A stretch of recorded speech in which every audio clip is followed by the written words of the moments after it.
අද අවකලනය ප්‍රස්ථාන අවකලනය පාවිච්චි කරලා ප්‍රස්ථාන දෙන පාඩමේ අන්තිම කොටස. ඒ කියන්නේ දැන් අවකලනයේ භාවිත කියන ප්‍රධාන පාඩමේ තුන්වෙනි මාතෘකාවේ අන්තිම දවස. ඒ අන්තිම දවස කියන්නේ ඇත්තටම අද මේ හතරවෙනි කොටස පටන් ගන්න තමයි හිටියේ. අමාරු ගණන් පාස් පේපර්ස් වල අමාරු ගණන් ටිකක් තියෙනවා කිව්වා 2015යි 2016යි. මම පොඩ්ඩක් ෂෙයා කරන්න 2015 ඔයාලට B කොටසේ තමයි හම්බෙන්නේ ප්‍රස්ථාර ගාන fx සමානයි මෙන්න මේකයයි ගනිමු fx පළමු ව්‍යුප්පන්නය හා හැරවුම් ලක්ෂ්‍ය සොයන්න හැරවුම් ලක්ෂ්‍ය හා ස්පර්ශෝන්මුඛ දක්වමින් fx දල සටහන අදින්න හරිද පුංචි ගානක් මේකේ බලු බැලම නම් පේනවා මෙන්න මෙතන x සමානයි 1 වෙනකොට ස්පර්ශෝන්මුඛ ලක්ෂ්‍යයක් තියෙනවා කියලා. ඉතින් නිකම්ම මේ බලව ගමන් කියන්න පුළුවන් කැලලක්. මේක අවකලනය කරලා හිමින් සැරේ හදාගන්න පුළුවන් වෙන්නේ. මේක මේ වගේම ගණන් තමයි 2005 අපේ 2016 දී තියෙන්නේ 2016 තියෙනවා මෙන්න මේ වගේ එකක් x අසමානයි ධන 1 හා ඍණ 1 සඳහා ඔය විදිහට ගන්න කියලා. ඒ කියන්නේ x අසමානයි කියලා දීලා තියෙද්දිම තේරුම් ගන්න ඕනේ එහෙනම් මේ තියෙන ස්පර්ශෝන්මුඛ අවස්ථාව කියලා. right මම මේ 2016 විතරක් අද හදනවා දැනට මේ ඔයාලට මතක් වෙන්න ඕනේ හින්දා 2016 කියනවා fx කියලා ශිටයක් දීලා තියෙනවා මම ඒක y කියලා ගන්නවා y සමානයි x ඍණ 3 පූර්ණ වර්ගය බෙදීම x වර්ගය ඍණ 1 කියලා දීලා තියෙනවා. මේක ශිටයේ ප්‍රස්ථාරගත කරන්නේ. මේක 1 කියලා දාගන්න. මෙයාව x විශේෂයෙන් වරක් අවකලනය. වරක් අවකලනය. මේක අවකලනය කරපුවාම dy අර dx එනවා හරය වතාවක් ලවයේ අවකලනය හරය වතාවක් ලවයේ අවකලනය එන්නේ එතකොට දෙවතාවක් x ඍණ 3 වතාවක් 1 කියලා. අඩු කිරීම ලවයේ වතාවක් හරය අවකලනය බෙදීම හරය වර්ගය.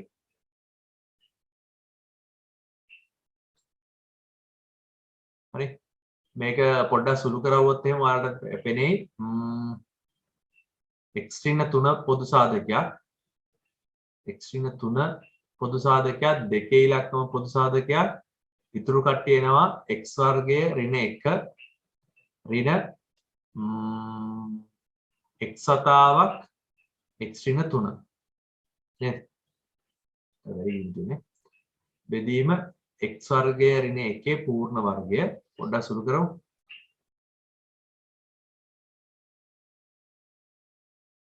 ඔක සුළු කරපුවාම දෙවතාවක් x ඍණ 3 ඊට පස්සේ මෙතන එනවා x වර්ගය ඍණ x වර්ගය ඍණ 1 ධන 3x.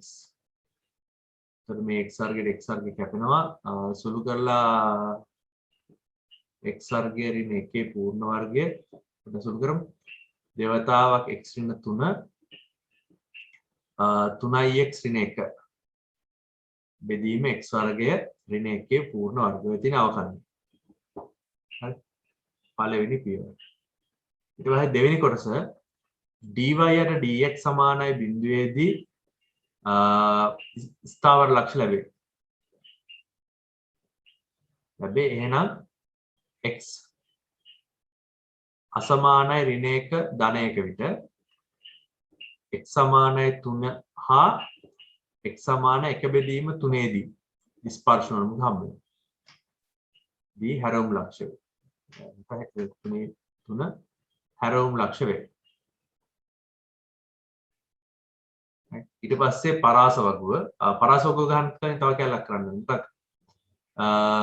x සමානයි 1 හා x සමානයි ඍණ 1 ස්පර්ශෝන මුඛ ලක්ෂ්‍ය වේ.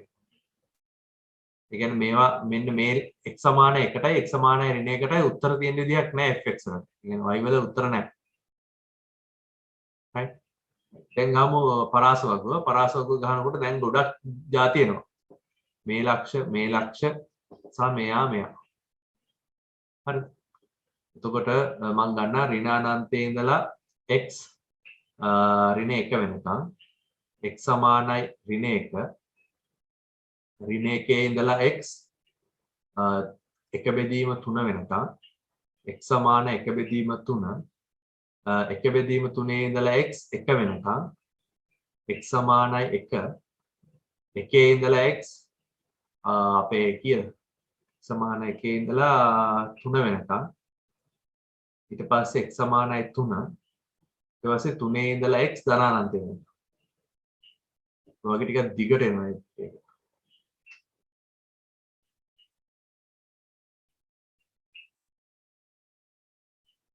right එතකොට dy යට dx හි ලකුණ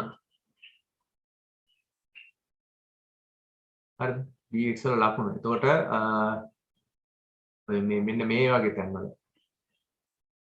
තැන්වල අර්ථ දැක්කේ නැහැ අර්ථ නොදැක්කේ හරිද මේ වගේ තැන්වල උත්තරේ එන්නේ බිඳුවයි. මේ වගේ තැන්වල බිඳුවයි කියන්නේ මම මේකට උදා ගන්නවා. මේ තැන්වල බිඳුවයි මෙයාගේ බිඳුවයි.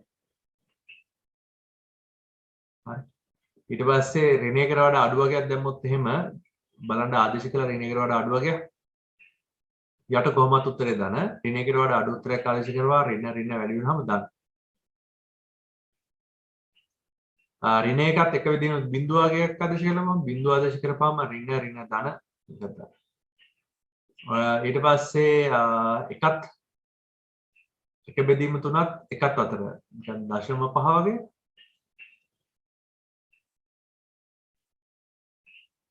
හරි භාග්‍ය වගේ 0.5 වගේ ආදේශ කළොත් භාග්‍ය වගේ දෙයක් ආදේශ කරවුවොත් එහෙම මේ කැලල ධන වෙනවා මේ කැලල ඍණ වෙනවා. එතකොට ඍණ උත්තරයක් එනවා.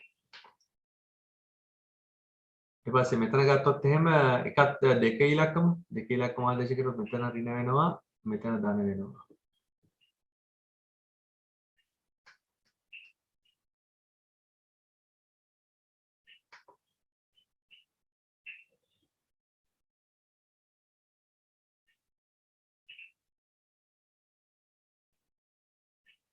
උනට වඩා වැඩි උත්තරයක් ආදේශ කරනවා. right එක බෙදීම 3 අරගෙන මෙයාට ආදේශ කරවුවොත් එහෙම y ට ආදේශ කරවුවොත් ඔයාලට උත්තරයක් ගන්න පුළුවන් මේ කීයද? මම ඒක සුදු කරලා ගන්න වෙනවා. ඒක සුදු කරලා දාගමු. x සමානයි 3 ආදේශ කරවුවොත් එහෙම බයින් වෙන්නේ නේ. y වල ලකුණ y. එතකොට මම මෙතෙන්ද මාකරයක් දා ගන්නම්. මෙතෙන්දී හැබැයි එන්නේ අවමය. මෙතන උපරිමයක් එන්නේ. මෙතෙන්දී අවමයක් එන්නේ. මෙතන මාකර කණ්ඩාංකයකදී එක බෙදීම 3කම මොකක් හරි ලක්ෂයකදී උපරිමයකදී මෙතන අවමයකදී 3කම බිඳුවකදී අවමයකදී. හරි අනන්ත සීමා පොඩ්ඩක් කතා කරමු. අනන්ත සීමා කතා කරපුවාම x ආසන්නයි ධනානන්තයට ගන්න කලින් y සමානයි x අඩු කිරීම 3 බෙදීම x වර්ගය ඍණ 1 මෙයාගේ වර්ගය උඩින් x වර්ගය ගන්න පුළුවන්. එතකොට එනවා 1 අඩු කිරීම 3 බෙදීම x වල පූර්ණ වර්ගය බෙදීම යට x වර්ගය එළියට ගත්තාම 1 අඩු කිරීම 1 බෙදීම x වර්ගය. x වර්ගයට x වර්ගය කැපිලා යනවා. එතකොට x ආසන්නයි අනන්තය වුණාම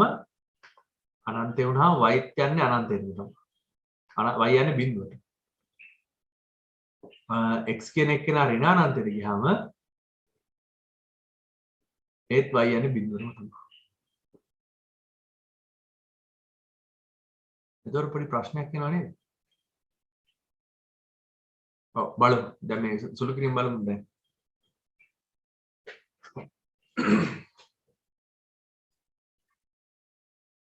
මේකේ ඇත්තට බිඳුවට නෙමෙයි ආසන්න වෙන්නේ. දැන් මෙතන මේ කොටස බිඳුව වෙනවා. මේ කොටස බිඳුව වෙනවා. මෙතන බිඳුව වෙනවා. එතකොට එකේ වර්ගයේ බෙදීම එක කියලා එන්නේ. එතකොට y ආසන්න වෙන්නේ එකට. දෙපැත්තෙන් එකට ආසන්න. හොඳයි. හොඳ ගන්න.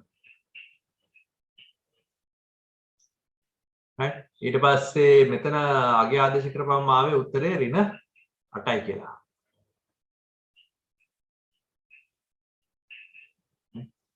දැන් මෙන්න මේ ටික පාවිච්චි කරලා ප්‍රස්ථාරය අඳින්න තියෙන්නේ. ප්‍රස්ථාරය අඳිනකොට මම කටු සටහන මම මෙතන ගහන්න. හැබැයි ඔයාලා ටික ලස්සන අඳින්න. ඔහොම xy අක්ෂ දෙක ගහගත්තා. මේක y අක්ෂය මේක x අක්ෂය. ඊට පස්සේ මේකේ ස්පර්ශෝන්මුඛ ලක්ෂ දෙකක් තියෙනවා ඍණ එකක් ධන එකක් අතර. එතකොට මෙන්න මෙතන මම ගන්න ඍණ එක මේක ධන එක අවස්ථාව. එතකොට ඔන්න ඔය තැන් දෙක කැපෙන්න බෑ. ඔය සරලව ගත්තොත් එහෙනම් මෙන්න මම මේ ගහපු කොළ පාට ඉරි දෙක කොයි වෙලාවකවත් ප්‍රස්ථාරයෙන් කැපෙන්න බෑ. මම ප්‍රස්ථාරය අඳින්නම් ගම් පාටින්. එතකොට ප්‍රස්ථාර එනවා නිකන් මේක එකට කතන්දරයකුත් තියෙනවා නේද? ස්පර්ශෝන්මුඛයක් වෙන එකට.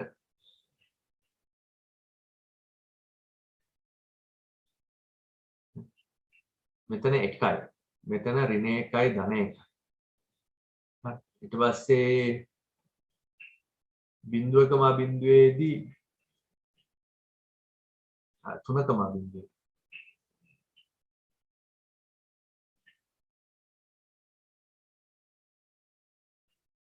එක දෙක තුන මම මේ වගේ ගන්නවා. 3. ඊට පස්සේ මෙන්න මේ වගේ තැනක එක බෙදීම 3ේදී එක බෙදීම 3 වගේ. එක බෙදීම 3ේදී. ඍණ 8. ඍණ 8 මම මේ වගේ ගන්නවා. ඍණ 8. මේ වගේ ලක්ෂයක් තියෙන ආවමයක් කියලා. නෙවෙයි. උපරිමයක්. එතකොට මේ උපරිම අඳින්න බෑ මේක කියලා. ඍණ 8 මේ වගේ දෙන්න ගන්න. මෙතන උපරිමයක් හැදෙන්න ඕනේ. මෙතන අවමයක් හැදෙන්න ඕනේ.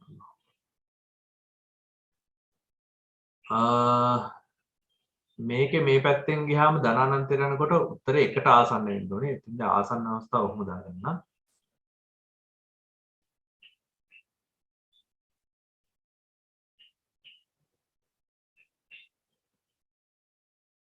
දිශානේ y වලදී ස්පර්ශෝන්මුඛයක් එන්නේ කොහොමද කියන ප්‍රශ්න මට තේරුන්නේ නැති කියලා තියෙනවා. පොඩ්ඩක් අහලා බලන්න. ඒක දැන්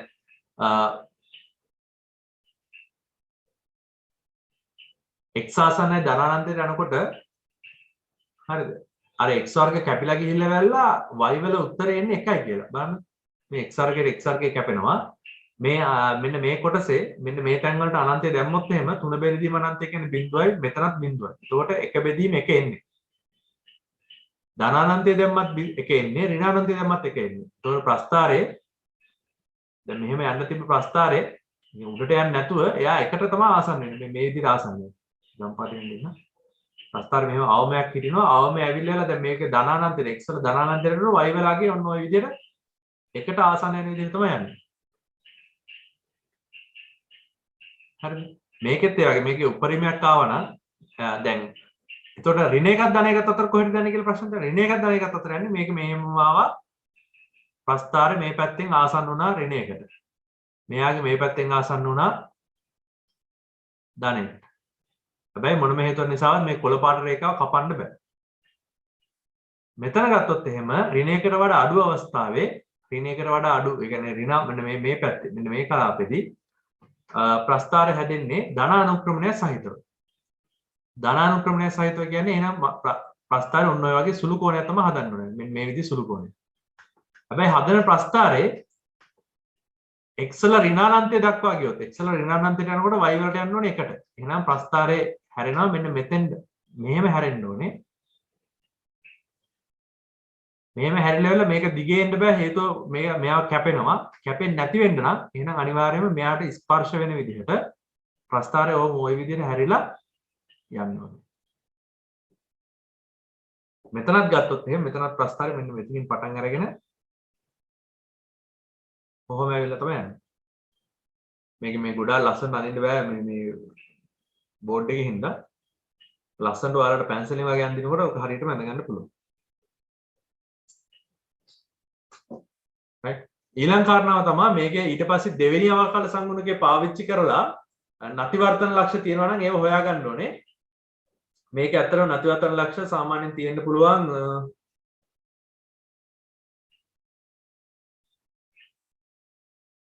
එකක් දෙකක් වගේ ඇති. ඔයාලට හැබැයි මේ ගානේ ඒ කියන්නේ ඔය 2016 දී පරණ සිලබස් නේ 18 දී තමයි ඒ කියන්නේ 18 තමයි ඔය සිලබස් එක වරුනේ.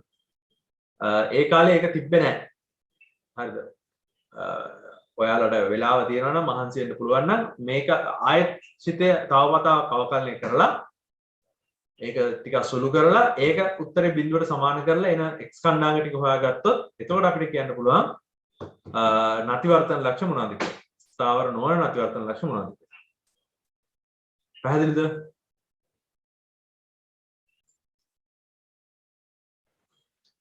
හරි. දැන් කතා කරන්නේ අවකලනයේ භාවිත වල අන්තිම කොටස. මේ අන්තිම කොටස තමයි 150 ගාන ඉතිරි කැලේ. ඒ කියන්නේ B කොටස. ලකුණු 70ක් 60ක් වගේ ප්‍රමාණයක් හම්බ වෙනවා. ලොකු බරක් තියෙන ප්‍රස්තාර ගානට ඊට පස්සේ පොඩ්ඩක් අඩුයි. ඒ කියන්නේ ලොකු ප්‍රමාණය භාගයට භාගය වගේ තමයි. ලකුණු හම්බ වෙනකොට සාමාන්‍ය 75ක් වගේ ප්‍රමාණයක් අනිවාර්යෙන් හම්බ වෙනවා මේ අවකලනයේ භාවිත කරනකොට. මේ ගානේදී ඔයාලට ප්‍රායෝගික සිද්ධියක් දෙනවා. හරිද? ප්‍රායෝගික සිද්ධියක් දෙනවා. ඒ සිද්ධිය මූලික විදිහට වෙනස් වෙන රාශි දෙකකුත් එක්ක. ඒ කියන්නේ හිතන්නකෝ fx කියලා සිද්ධියක් තියෙනවා. ඒ සිද්ධිය x වලිනුත් වෙනස් වෙනවා. තව y වලිනුත් වෙනස් වෙන විදිහට. ඒ කියන්නේ නිකන් මේ සිතේ නිකන් දෙන්නෙක්ගෙන් හිටින විදිහට තමයි දෙන්නේ. ඒකලා මෙන්න මේ සිතය හරි මොකක් කරලා දීපු සිතය උපරිමයක් වෙන වෙලාව අවමයක් වෙන වෙලාව අහනවා. දැන් වැඩේ තියෙන්නේ අපි සිතේක උපරිම අවම හොයන්න ඉගෙන ගන්නවා තමයි. ඉගෙන ගන්න එක විචල්‍යයක් තිබ්බොත් විතරයි. දැන් y සමාන fx කියලා සිතයක් තිබ්බොත් නේද? y සමාන fx කියලා සිතයක් තිබ්බොත් ඒ සිතේ අවකලනය කරලා ඒක බිඳුවට සමාන කරපුවාම ඔයාලා දන්නවා ඒක ස්ථාවර ලක්ෂ්‍ය ගන්න පුළුවන්. ඒකල්ල ඒක පරාසව ගොඩ දැම්මහම හරි නැත්නම් තවත් අවකලනයක් කරලා හරි ඒ වගේ අපිට මේකේ උපරිමාගයන් අවමග්ගයන් ගන්න පුළුවන්. මොනද? ඉතින් අතරම මේ ප්‍රායෝගික ගැටලුවක් ආවත් ඒකත් සාමාන්‍ය එක විචල්‍යකින් විතරක් වෙනස් වෙන මොන හරි කතන්දරයක් ආවොත් එහෙම අපිට ඒ වගේ සුළු කිරීමක් කරගන්න පුළුවන්. මෙන්න මේ ගණන් වල තියෙන විශේෂත්වය තමයි දෙන ප්‍රායෝගික සිද්ධිය. දැන් උදාහරණයක් ගන්නම්කෝ කේතුවක පරිමාව කියන එක නේ. මේක h මේක r. හරි පරිමාව කියන සංකල්පය තියෙන්නේ 3න් එකක් 5 r වර්ගයේ වතාවක් h. හරිද? එතකොට පරිමාව කියන එක්කෙනා මූලික රාශි දෙකක් මත යැපෙනවා. නේද? r කියන එක්කෙනා මතත් රඳා පවතින h කියන එක්කෙනා මතත් රඳා පවතින. ඒ කියන්නේ v කියන පරිමාව ශිතය r සහ h කියන දෙන්නෙක් මත රඳා පවතින. එතකොට ගානේ මේ ගණන් හදාගෙන යනකොට ඔයාලා තේරෙනවා අනිවාර්යයෙන්ම විචල්‍ය දෙකක් කින් පවතින එක්කෙනෙක් තමයි දෙන්නේ. හැබැයි මේ විචල්‍ය දෙක අතර සම්බන්ධයක් විචල්‍ය දෙන්න අතර සම්බන්ධයක් කොහෙද හරි වචනකින් දීලා තියෙනවා ගාන. හරිද? ගානන ප්‍රස්තාර ගාන වගේම තමයි හදන්නේ. ඒ කියන්නේ අවකලනය කරනවා බිඳුවට සමාන කරනවා. ඒ බිඳුවට සමාන කරලා එන ස්ථාවර ලක්ෂ්‍ය උපරිමද අවමද කියලා හොයාගන්න. එච්චර සරල ගානක්. හැබැයි ඒ ගාන සරල කරගන්න නම් අවකලනය කරද්දී මේක තනි විචල්‍යයේ ශිතයක් විදිහට හදාගෙන ඉන්න ඕනේ. තනි විචල්‍යයක ගැටලුවක් විදිහට. හරි අපි පොඩි ගණන් දෙයක් තුනක් හදමු. ඒක ඔයාලට පැහැදිලි වෙයි මේක කොහොමද වෙන්නේ කියන එක. පරිමා ගණන් විතරක්ම නෙමෙයි තියෙන්නේ. ඔය දුරවල් වැටවල් ගහන ඒවා, දුරවල් අදලා ලයිට් කමහයි කරන ඒවා. හොඳටම එළිය එන්න නම් කොතනද ලයිට් කමහයි කරන්න ඕනේ කියලා. හරි. අවම වර්ගඵලයක් වෙන විදිහට ඒ කියන්නේ නිකන් දැන් බිත්තියක තීන්ත ගන්නවා නම් අවම තීන්ත වලට වියදමක් යන විදිහට ඒ කියන්නේ අවම වර්ගඵලයක් වෙන්න කොහොමද බිත්තිය හදන්නේ? ඔන්න ඔය වගේ ප්‍රායෝගික ගැටලු තමයි අහන්නේ. ප්‍රායෝගික සිද්ධියක්. හැබැයි අපි අවකලනය කරලා ස්ථාවර ලක්ෂ්‍ය හොයාගෙන තමයි ගාන හදන්නේ. අවකලනය කරනකොට තමයි අර ප්‍රශ්නේ එන්නේ. විචල්‍ය දෙකකින් අවකලනය කරන්න බෑ. හැබැයි විචල්‍ය දෙක අතර සම්බන්ධයක් ගාන ඇතුලේ හැංගිලා තියෙනවා. අපි ඒක හොයාගන්න ඕනේ. ඒක හොයන්න ගන්න. right. පොඩි ගණන් සෙට් එකක් බලමු.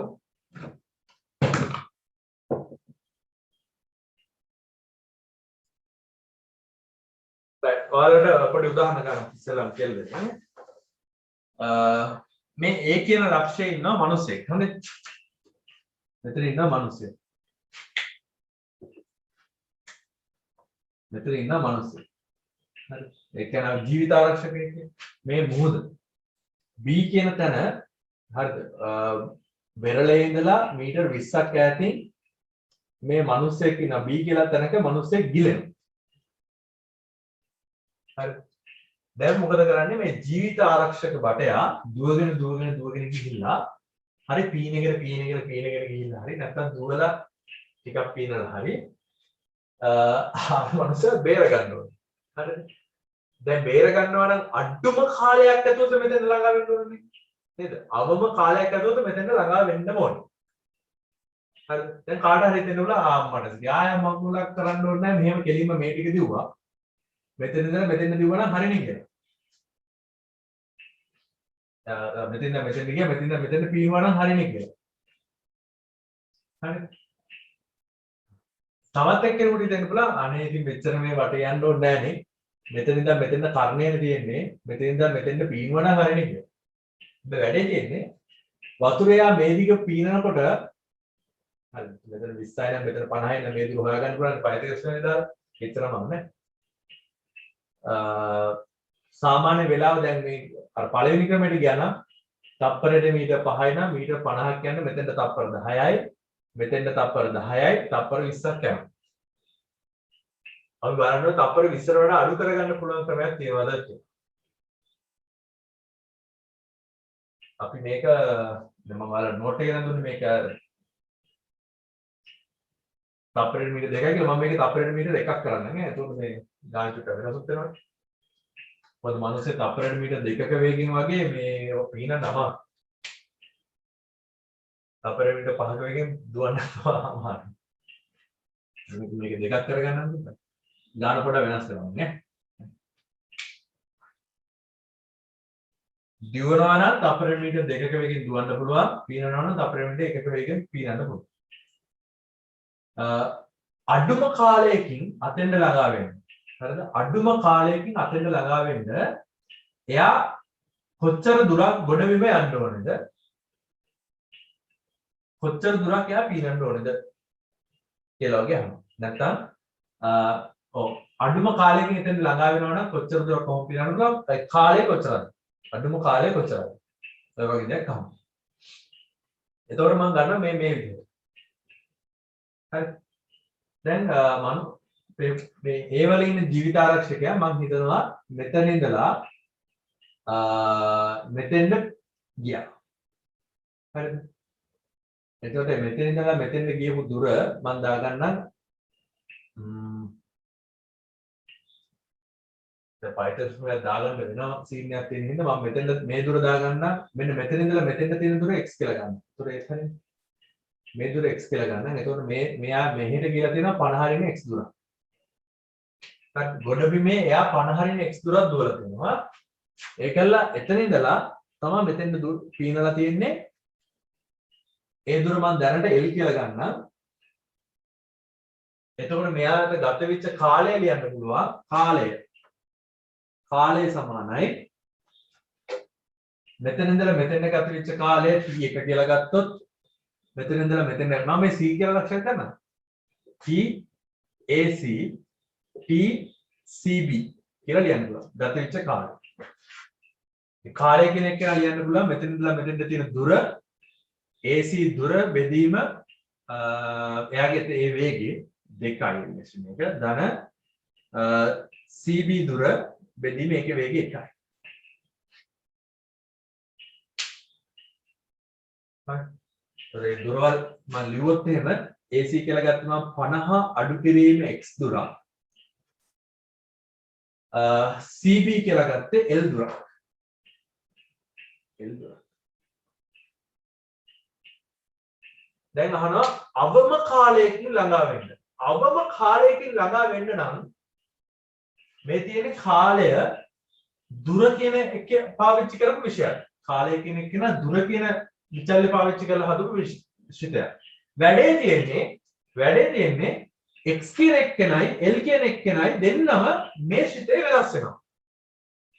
හරිද? x කියන එක්කෙනයි l කියන එක්කෙනයි දෙන්නම වෙනස් වෙනවා. ඒ කියන්නේ t කියන ශිතේ දැන් x සහ l වලින් තියෙන්නේ. 50 අඩු කිරීම x බෙදීම 2 එකතු කිරීම l බෙදීම 1 විදිහ නැත්නම් l. හරි. දැන් මේකේ උපරිමයක් හරි අවමයක් හරි හොයනවා නම් මේක අවකලනය කරන්න. අවකලනය කරලා ඒ ශිතේ බිඳුවට සමාන කරන්න ඕනේ ස්ථාවර ලක්ෂ ගන්න. ඒ ස්ථාවර ලක්ෂ ඊට පස්සේ පරාස වගුවකට දාලා බලන්න ඕනේ කොයි ස්ථාවර ලක්ෂයද උපරිමගේ එන්නේ කොයි ස්ථාවර ලක්ෂයද අවමගේ එන්නේ. ඒකෙන් අවමගේ තෝරගන්න ඕනේ. පැහැදිලිද? මොකද මේක උපරිමගේ කියන්නේ මේ මනුස්සය රට වටේ රවමන් ගිහිල්ලා මේ මනුස්සය බේර ගන්න આવත් එහෙම මේ මොකද ඉතින් වෙන්නේ නැහැ බේර ගන්න. අවම අවස්ථාව තෝරගන්නත් ඕනේ. පැහැදිලි? right අනිත් දේ මේක පරාස වගුව එහෙම දිනනකොට ඍණානන්තේ ඉඳන් ධනානන්තේ කියලා දාන්නේ නැහැ. දැන් පැහැදිලිව පේනවනේ මේ මනුස්සයා මෙතන ඉඳන් මෙතෙන්ට යන උපරිම දුර තමයි. ඒක 50ක් වගේ තමයි උපරිම අවස්ථාවේ. අවම වෙන්නේ බිඳුව යන්නේ නැතුව. හරිද? ඒ කියන්නේ x වගේ ගත්තොත් එහෙනම් x ට තියෙන උපරිමේ 50යි අවමේ බිඳුව. ඒක පරාස වගුව ගහද්දි කල්පනා වෙන්න ඕනේ ඍණානන්තේ ඉඳන් ධනානන්තේ x වගේ නැහැ. ඒක x තියෙන්නේ බිඳුවත් 50ත් අතර විතරයි. right දැන් try කරන්නේ දැන් මේ x උයි l උයි අතර සම්බන්ධයක් හදාගන්න. සම්බන්ධය හොයාගන්න පුළුවන් මේ විදිහට. මෙතන මෙන්න මේ දුර මම x කියලා ගත්තේ. ඒකින්ද තමයි මේක 50 න් x. මෙතන අංශක 90යි. ඒකින්ද පයිතගොරස් ප්‍රමේය දාලා l හොයාගන්න පුළුවන් මෙහෙම. l වර්ගය සමානයි x වර්ගය ධන 20 වර්ගමූලය. 20 වර්ගයේ වර්ගමූලය. මෙතන l වර්ගය. l කියන්නේ l සමානයි මෙන්න මෙයා. හරිද? මම මේක අරන් ආදේශ කරනවා. එතකොට px සමානයි x වලින් පවතින t ගේ ශිතය සමානයි 50 අඩු කිරීම x බෙදීම 2 එකතු කිරීම මූල x වර්ගය ධන 20 නැත්නම් 400 කියලා. මේක අර තප්පර සහ මීටර හින්දා ඔගේ උත්තරේ තප්පර වලින් එන්නේ. කාලයෙන් තප්පර වලින් එන්නේ. ඕන් දැන් මට තියෙනවා කාලය කියන එක x වලින් පවතින ශිතයක් විදිහට. දැන් මේ කාලය කියන ශිතයේ අවමගය උපරිමගය හොයාගන්න ඕනේ. ඉතින් මම මොකද කරන්නේ මේක අවකලනය කරනවා. හරි. කාලය කියන ශිතය දෙනවා මම මේ කාලය කියන ශිතය එක සැරයක් අවකලනය කරනවා. p x විශේෂ අවකලනය මේක අවකලනය කරනවා. එතකොට t නැත්නම් dt යට dx සමානයි මේක අවකලනය කරපුවාම 50 අඩු කිරීම x බෙදීම 2 එතකොට ඍණ භාගය එකතු කිරීම භාගය වතාවක් 2x වතාවක් x වර්ගය ධන 400 වර්ගමූලය.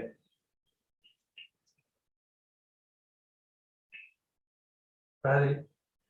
දෙකේ ඉලක්කම කරනවා දෙවතාවක් භාගය වතාවක් මෙයාගේ ඍණ භාගුන්නේ අතුරු සිතේ 2x. මේක දාචුට්ට සුරු කරමු බලන්න. පොදු හරය අරගෙන සුරු කරවුවොත් එහෙම 2x ඍණ 1 බෙදීම දෙවතාවක් වර්ගමූල x වර්ගය ධන 400 කියනවා.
හරි මම මේ වගේ උත්තරයක් එනවා මම මේ බලන්න මේ උත්තර ටික ප්‍රායෝගිකව හොඳ විදිහට ගන්න. උත්තරේ x සමානයි භාගය වගේ එක ස්ථාන ලක්ෂණයක් නේ. තව චුට්ටක් මේක මොන හරි කරගන්න පුළුවන් නේද?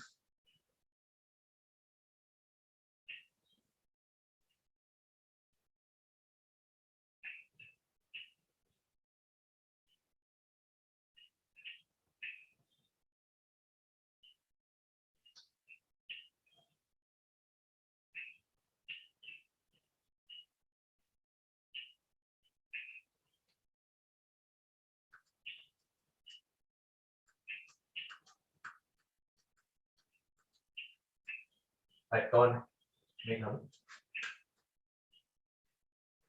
right මේ දෙන්නේ මගේ අවකලනය කරපු කාලය අවකලනය කරලා ගත්ත සිතේ මේකේ හරය කොහොමද ආය කතන්දරයක් නැහැ මේක කොහොමද හරය ධනාගයක් නේ මේක බිඳුවට සමාන කරනවා මේක බිඳුවට සමාන කරපුවාම dt යට dx සමානයි බිඳුවේදී ස්ථාවර ලක්ෂ ලැබේ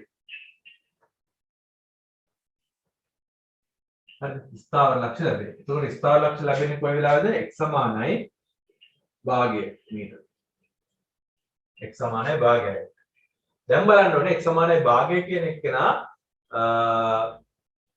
උපරිමයද අවමයද එන්නේ x කියන එක නා මම කලින් කිව්ව කතාව තමයි x කියන එක නා තියෙන පුළුවන් අවමගේ බිඳුවයි උපරිමගේ 50 එතකොට බිඳුවේ ඉඳලා x භාගය වෙනකනුත් x සමානයි භාගයටත් ඊට පස්සේ භාගයට වඩා x විශාල වෙනකොට 50ට වඩා වෙනකොටත් අපේ dt යට dx වල ලකුණු බලන්න ඕනේ මෙතෙන්දි කොහොමද බිඳුවයි භාගයට වඩා අඩු වගයක් ආදේශ කරවුවා භාගයට වඩා අඩු වගයක් අපේ මෙන්න මේ සිතේ ආදේශ කරවුවොත් එහෙම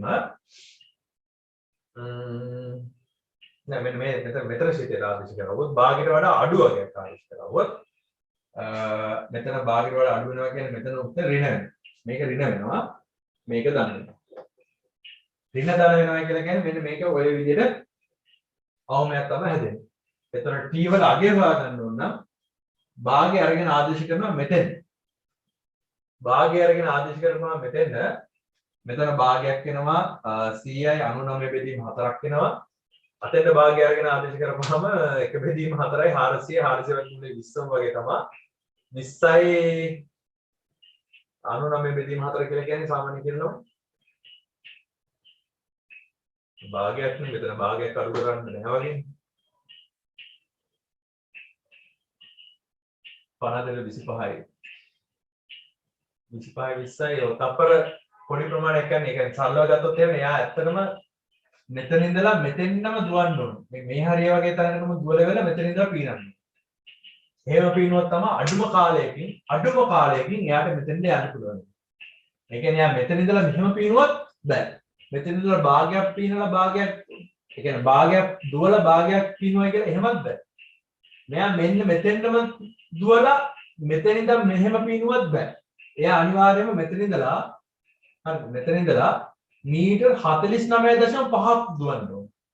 දුවලා එතන ඉඳලා පීනන්න ඕනේ. එතකොට තමයි අවම කාලයකින් මෙයාට මෙතෙන්ද යන්න පුළුවන්. හරිද? අන්න ඒ වගේ ගැටලු හදන්න අපි අවකලනය පාවිච්චි කරනවා. ඒකට හොඳ උදාහරණ ගන්න තමයි මේ තියෙන්නේ. මේ තියෙන ප්‍රායෝගික අවස්ථාවක මනුස්සයෙකුගේ ජීවිතයක් බේර ගන්න තියෙන ප්‍රශ්නය. අවම කාලයකින් කොහොමද ඔබ ගොඩ දාගන්නේ? හරිද? ඔය වගේ දැන් සමහර දේවල් තියෙනවා දැන් ශිතයක් දෙනවා උපරිම ප්‍රතිඵල. ඒ කියන්නේ මේ ශිතේ උපරිම ප්‍රතිඵලයක් ගන්න පුළුවන් වෙන්නේ කොච්චර ඉන්පුට් එකක් දුන්නාමද කියලා. ඒ කියන්නේ දැන් මොන හරි නිෂ්පාදන ක්‍රියාවලියක් කියලා කරනකොට ඒ නිෂ්පාදන ක්‍රියාවලියේ උපරිම ප්‍රතිඵලයක් ගන්න නම් කොච්චර දේවල් ටිකක් ඇතුල් කරන්න ඕනද කොච්චර වෙලාවක් ඇතුල්. ඔය වගේ දේවල් තියෙනවා ගණන්. හරිද? තව ගණන් තියෙනවා ටවුන් තුනක් තියෙනවා. නැත්නම් ස්ථාන තුනක් තියෙනවා. ඒ ස්ථාන තුනටම හරියටම තුන් දෙනාටම ගැලපෙන්න උපරිම එළියක් තුන් දෙනාටම හම්බ වෙන විදිහට ලයිට් 90ක් හයි කරනවා නම් ඒක කොහොමද කරන්නේ? සරල ගණන් තියෙනවා කියන්නේ මේ උදාහරණ ගණන් ඔයාලා නිකන් පොතේ බැලුවහම තේරෙයි ගෝලයක් දීලා ඒ ගෝලයේ ඇතුලේ උපරිම පරිමාවක් තියෙන විදිහට ඇතුලට දාන්න පුළුවන් සිලින්ඩර් එක මාන ලියන්න. ඒ කියන්නේ උසයි පළලයි. වර්ග يعني අරයයි විස්කම්බයයි සිලින්ඩර්. සිලින්ඩර් විස්කම්බයයි සිලින්ඩර් උසයි හා. ඊට පස්සේ කේතුවක මාන ලියන්න. උසයි දෙකන ලම්බ උසයි මේක. ඔන්න ඔය වගේ ප්‍රායෝගික ගැටලු තමයි අහන්නේ. එතකොට දැන් මේකේ ගණන් හතරකට වලට දෙන්න හැම වෙලාවෙම හැබැයි අර මං කිව්ව කාරණා වෙනවා. ඒ කියන්නේ අපිට ඕන කරන විචල්ය අපිට ඕන කරන මේ ශිතය විචල්ය දෙකක් මූලික කරගෙන පවතිනවා. ඉතින් හැබැයි මේ ගානෙත් එහෙම තිබ්බනේ ඉතින්. එතකොට හැබැයි මේ දෙන්න අතර සම්බන්ධයක් පාවිච්චි කරලා එක විචල්යකින් ශිතය ලියාගෙන එයාව එක සැරයක් අවකලනය කරනවා. අවකලනය කරලා එයාගේ ස්ථාවර ලක්ෂ්‍ය හොයා ගන්නවා. ඒ ස්ථාවර ලක්ෂ්‍ය අපිට ඕන කොටස පරිමයන් දාම නැද්ද කියලා අහුවොත් අපිට ඕන තැන අපි බලන්න ඕනේ කොතනද දැන් මේ ගානේ නම් අවමයක් සමහර ගණන් වල තියෙන උපරිමයක් වෙන්නේ කොතෙන්ද කියලා හොයනවා. ඒතර පරාස වගුව ගන්නකොට මේක විශේෂත්වයක් තියෙනවා. පරාස වගුව ප්‍රායෝගිකව ඒ අදාළ විචල්‍යයට තියෙන්න පුළුවන් පරාස විතරයි මේ පරාස වගුවට තෝරගන්න. දැන් මේක x නම් x කියන රාශියට තියෙන්න පුළුවන් අවමාගයේ බිඳුවයි උපරිමාගයේ 50යි. හරිද? එතකොට අපිට ස්ථාවර ලක්ෂයක් හරියටම ආවේ භාගය කියලා. කියන්නේ 50 බිඳුවත් අතරාගයක් විතරයි එන්නේ. පැහැදිලි? ඔය වගේ පරාස වග උදාහරණ කොටත් සැලකිලිමත් වෙන්න ඕනේ. තව විදිහක් තියෙනවා. දැන් පරාස වග ගෙවුවේ නැත්නම් අපි මොකද කරන්නේ? මෙන්න මෙයාව අරගෙන ආපහු සැරයක් අවකලනය කළා. මේ ස්ථාවර ලක්ෂයේ ඒ අවකලනයට ආදේශ කරනවා. බැරි වෙලා හරි දෙවෙනි අවකල සංගුණකයට ආදේශ කරපුවාම උත්තරේ ඍණාගයක් ආවොත් අපි ආදේශ කරපු අගයේදී උපරිමාගයක් ඍණාගයක් ආවොත් උපරිමාගයක් තියෙන්නේ. ධනාගයක් ආවොත් එහෙම අවමාගයක් තමයි තියෙන්නේ. දෙවෙනි අවකල සංගුණයට ස්ථාවර ලක්ෂය අරගෙන ආදේශ කරපුවාම ඍණාගයක් ආවොත් උපරිමයක් තියෙන්නේ. ධනාගයක් ආවොත් අවමයක් තියෙන්නේ. පැහැදිලි? ඒ කියන්නේ අර අවකල ප්‍රස්තාරවලදී කතා කරපු ටිකම තියෙනවා. ආයතින් ඕකේ පොලිටි වල දෙවන්න කියන දන්නේ පුංචි ගණන් ටිකක් හදමු විභාග ගන්නු ඒක. right?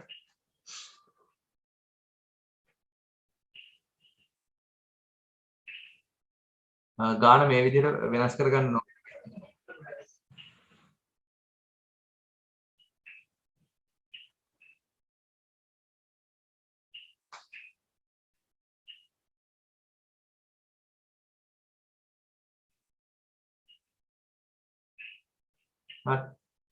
එතකොට මේක වෙනස් කරගන්න මෙහෙම.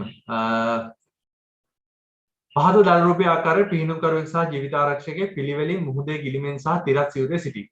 ජීවිතාරක්ෂකයාට වෙරළේ දිවිය හැකි උපරිම වේගය 2 ms/1 හා ඔහුට නිසල ජලයේ පිහිනිය හැකි උපරිම වේගය 1 ms/1 වේ. අඩුම කාලයක් ගමන් කොට පිහිනුම්කරුවා වෙත ළඟා විය හැකි පෙත අඳින්න කියලා කියනවා. මම මේ සාධාරණ පෙතක් අඳලා තියෙනවා. මෙතන මේ දුර x කියලා ගණන් තියද්දි මම ඔයාලට බෝඩ් එකේ. එතකොට මෙන්න මේ දුර එනවා 50 ඍණ x කියලා. එතකොට මේ දුර x මේ දුර 50යි. උඩට යන්න පුළුවන් යාට 1 ms/1 වේගයකින්. මෙතන 20 ඒක අවුලක් නැහැ. මෙතන 2 ms/1 එකක් තමයි මම එයාට යන්න පුළුවන් වේගය කියලා ගත්තේ. මේක x නම් මේක මේ දුර l කියලා ගත්තේ. l කියන එක නා ලිව්වා x වර්ගයේ ධන 400 ඒ වර්ගමූලය කියලා. 20 වර්ගයේ වර්ගමූලය. වෙරළ දිගේ ගමන් කළ දුර සොයන්න. ඒතර x වල අගය හොයාගන්න අවම අගය. මේකලා කාලය හොයන්න.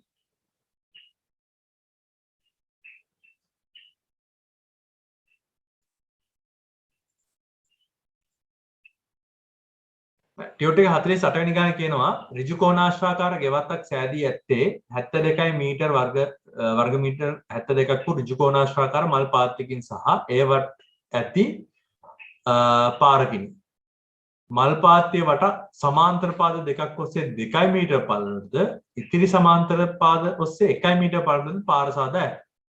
ගෙවත්තට තිබිය හැකි අවම වර්ගඵලය සොයන්න. හරිද? ගෙවත්තට තියෙන පුළුවන් අවම වර්ගඵලය. රයිට්. මම මේක පොඩ්ඩක් අඳින්න බලන්න.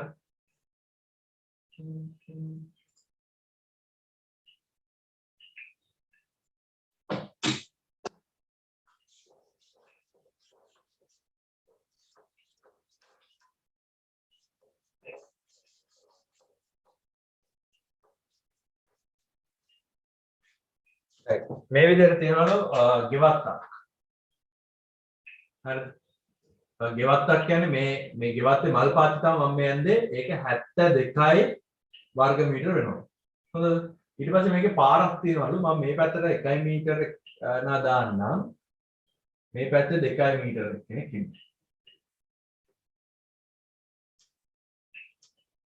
හරි. මෙන්න මේ දෙපැත්ත 2 මීටර.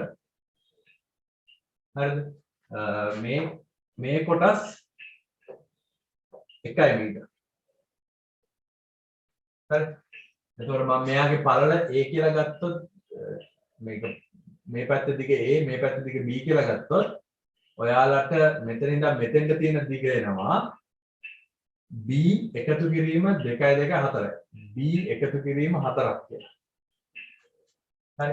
ඒතර මේ පැත්ත දිග එනවා මේ පැත්ත දිග එනවා A එකතු කිරීම 2ක් කියලා. A එකතු කිරීම 2යි. නේද?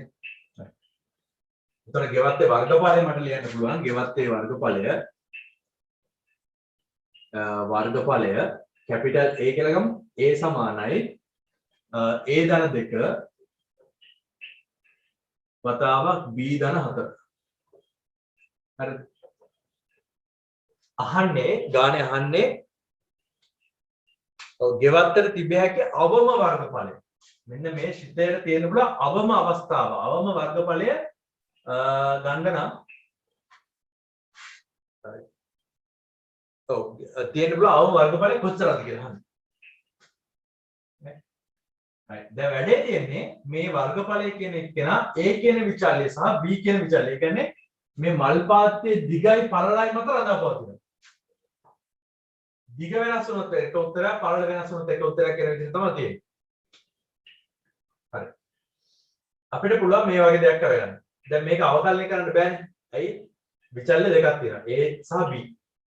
මම මොකද කරන්න ඕනේ? A සහ B අතර සම්බන්ධයක් ගොඩනගා ගන්න ඕනේ. බලපුවාම ගාණි කියනවා මේ ඇතුලේ තියෙන මල් පාත්තියේ වර්ගඵලය 72යි.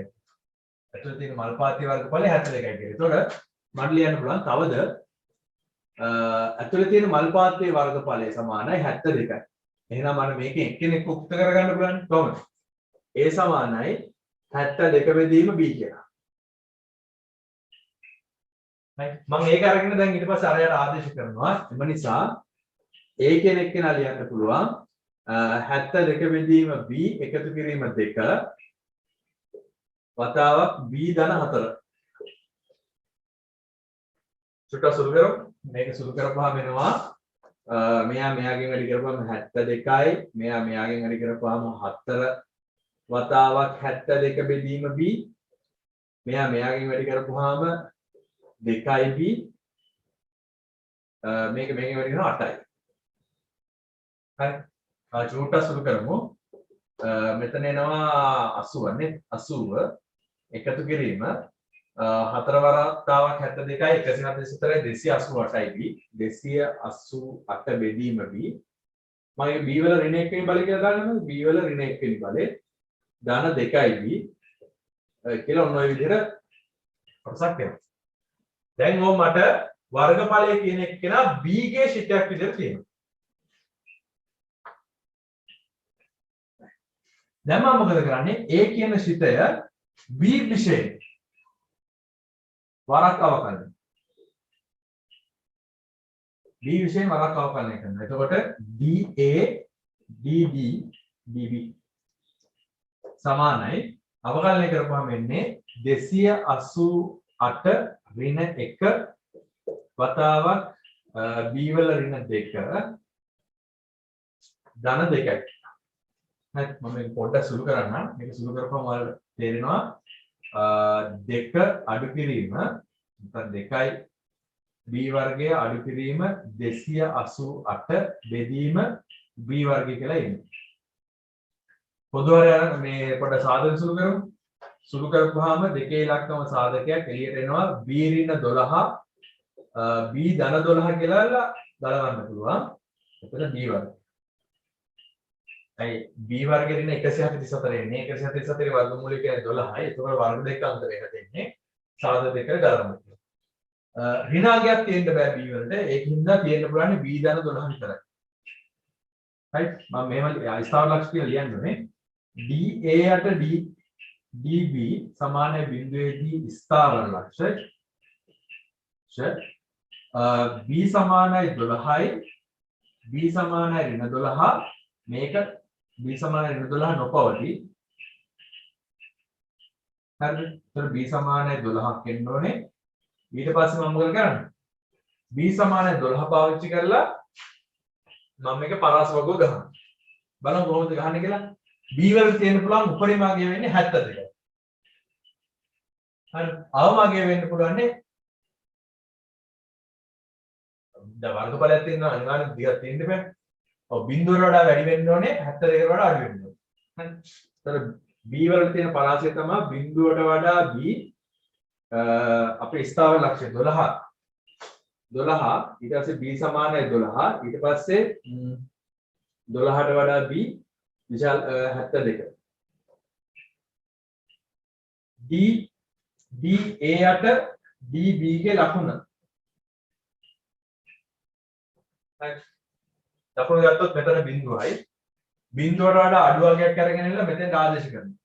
කොහොම මෙතෙන්. මෙතෙන්. 12ට වඩා අඩු වර්ගයක් අරගෙන ආදේශ කරනවා මෙතෙන්. 12ට වඩා අඩු වර්ගයක් ආදේශ කරවුවොත් එහෙම ඔව් මෙතන උත්තරේ ඍණ වෙනවා. මෙතන උත්තරේ ඍණ වෙච්ච ගමන් උත්තරේම ඍණ. 12ට වඩා වැඩි උත්තරයක් ආදේශ කරවුවොත් මේ දෙන්නම දාන්න. ස්ථානීය අවමය. හරි. එතකොට a වල අගය ගන්න පුළුවන් a සමානයි b සමානයි 12 වුණොත් මෙතෙන් ආදේශ කරනවා b. හරිද? එතකොට මෙතෙන් ආදේශ කරපුවාම 72 12න් බෙදුනහම 6යි. 6යි 2යි එකතු කරපුවාම 8යි. හරිද? එතකොට මෙතන 8ක් එනවා. මෙතන 12යි 4යි එකතු කරපුවාම 16යි. 8 වරක් 16 කියන්නේ 8 වරක් 8 64යි 64 ඒවා දෙකක් 128යි. එතකොට මෙතන එනවා 128යි වර්ග මීටර කියලා. හරිද? වටිනාකම දෙන්නේ මේක. බලන්න මේ මම හොයාගත්තේ මේ 128 කියලා හොයාගත්තේ. මේ රූප සටහනේ A සහ B කියන දෙන්න. මේ විදිහට අදලා තියාගත්තා නම් මේ ගෙවත්තට තියෙන්න පුළුවන් මේ විදිහට පාරවල් දාලා හදන ගෙවත්තට තියෙන්න පුළුවන් අවම වර්ගඵලය 128ක් වෙනවා. අවම වර්ගඵලය 128ක් වෙනවා. ඔයාලට සැකයි නම් මේ A සහ B සඳහා වෙන වෙන උත්තර පාවිච්චි කරලා බලන්න. දැන් 16 දැන් මම දාන්නේ 12නේ. ඔයාලා දාලා බලන්න 2 5 වගේ අගයක් දාලා බලන්න. දාලා බලපුවම මේ A වලට එන්නේ හුඟක් වෙලාවට මීට වඩා වැඩි උත්තරයක්. දාලා බලමු. නිකන් දාලා බලමු B වලට 2 වගේ ඉලක්කමක්. හරි දැන් මම B වලට 12 දැම්මම මෙහෙම උත්තරයක් ගන්න. B වලට 2 වගේ එකක් දාලා බලන්න. 72 දෙකට බෙදුනහම 36යි 36 දෙකෙන් වැඩි කරපුවාම 38යි. මෙතන 38යි 38 ඒවා දෙකේ ඉලක්කමනේ දැම්මේ 6ක්. 38 ඒවා 6ක් කියන්නේ 124 වඩා ගොඩක් වැඩි. පැහැදිලිද? රිනාගෙන් දාන්න බෑ. 12ට වඩා වැඩි උත්තර ගන්න දැම්මත් ඒත් එන්නේ ලොකු උත්තර. මේක තේරුම් ගන්න ඕනේ තමයි අවකලනය කියන එක නා පාවිච්චි කරලා මට පුළුවන් වුණා දැන් මේ අවම වර්ගඵලයක් තියෙන විදිහට ගෙවත්තක් නිර්මාණය කරන්න. ඒ කියන්නේ මෙයාටත් 72 මේකක් කියාගෙන පාරක් හදාගෙන ලස්සනට මේ ගොඩ දාගන්න. තේරුණාද?